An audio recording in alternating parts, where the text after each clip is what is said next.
बदतमीज बहू। सभ्यता से भरपूर शास्त्री परिवार की इकलौती बेटी मोहिनी को बचपन में ही पढ़ाई के लिए विदेश भेज देते हैं, जहां से वो सालों बाद ग्रेजुएशन पूरी करके इंडिया वापस आती है, जो अब संस्कार, सभ्यता, संस्कृति जैसी चीजों से कोसों दूर होती है।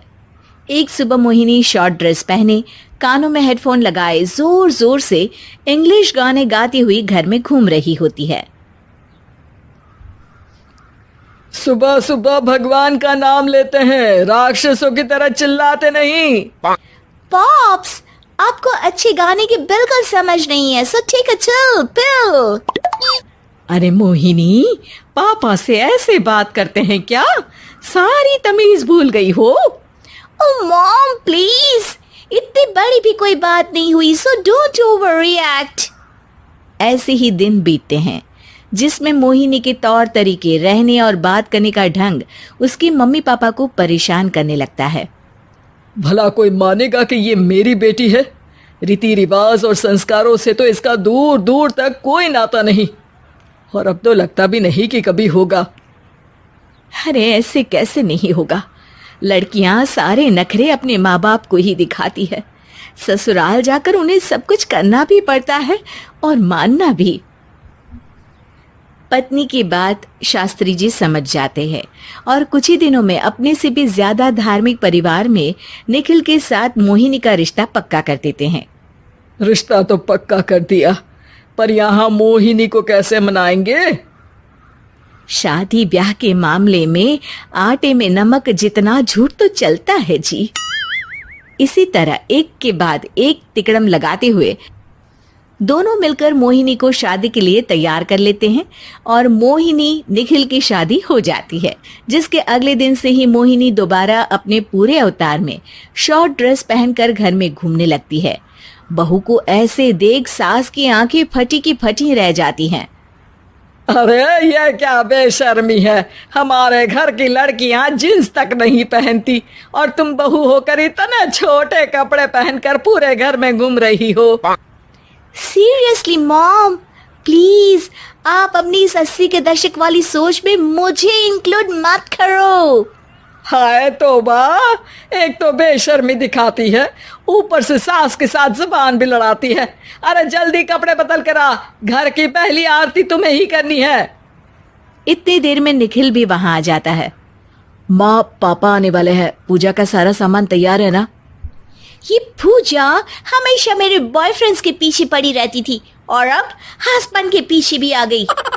मोहिनी की बातें सुन सास तो अपना सिर पकड़ लेती है, लेकिन निखिल किसी न किसी तरह उसे पूजा के लिए कन्विंस करके कपड़े चेंज करने के लिए भेज देता है, जिस पर पूजा खत्म होने के बाद वो एक बार फिर अपनी शॉर्ट ड्रेस में आ जाती है।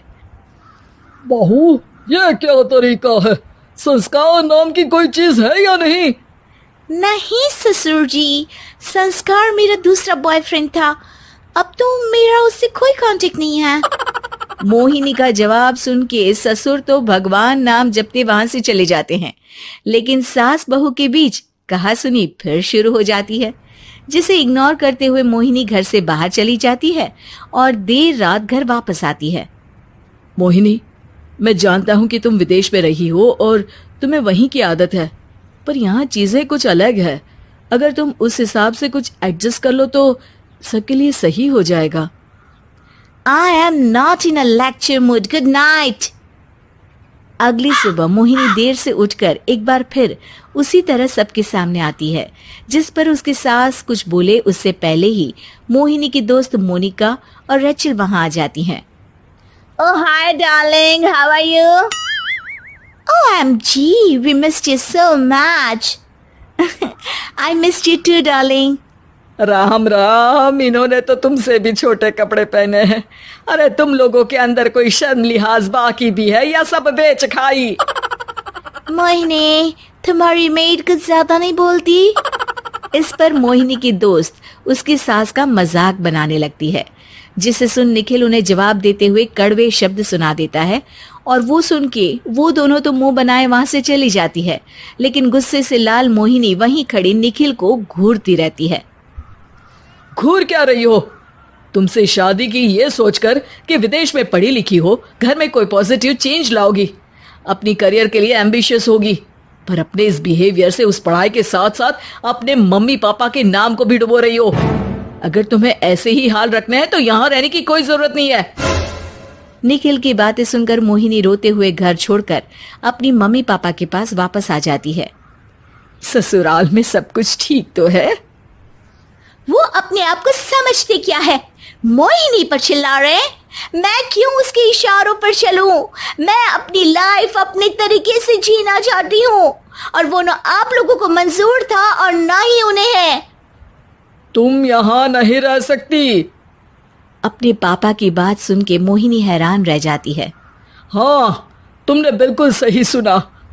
अगर तुम्हें अपने इस घमंड, बेशर्मी और बदतमीजी में ही जीना है तो तुम यहाँ भी नहीं रह सकती। बेटी, मैं मानता हूँ हमारे यहाँ रीति रिवाज बहुत मायने रखते हैं और हमने उन्हीं के ओवरडोज से बचाने के लिए तुम्हें विदेश भेजा था। एक लड़की जो शादी करके घर और बच्चे संभालती है, उससे तुम अपने आप को ज्यादा समझ सको इसके लिए भेजा था। तुम उससे ज्यादा समझो और बनो, पर तुम तो किसी दूसरी ही ट्रेन में चढ़ गई बेटा। उसके मम्मी पापा बहुत देर तक मोहिनी को सारी बातें समझाते हैं, जिन्हें सुनकर मोहिनी को अपनी गलती का एहसास होता है।